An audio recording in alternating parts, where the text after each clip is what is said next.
জানি না ওটা কি হয়েছে ভাই।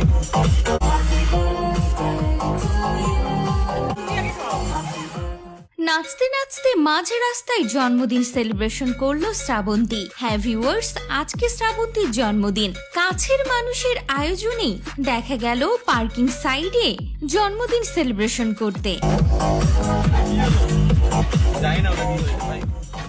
এমনকি গাড়ির পেছনে কেক কাটতে দেখা গেল শ্রাবন্তী চট্টোপাধ্যায়কে। এদিন তিনি একটি কালো গাউনে ধরা দিয়েছিলেন। নিজের জন্মদিনে নাচতেও দেখা গেছে এই অভিনেত্রীকে। আজকে তিনি 37 বছর পেরিয়ে 38-এ পা দিলেন। দেখে কে বলবে 37 বছর হয়ে গিয়েছে শ্রাবন্তী চট্টোপাধ্যায়ের। তার নাচ দেখে মনে হচ্ছে যেন ছোট্ট বাচ্চা।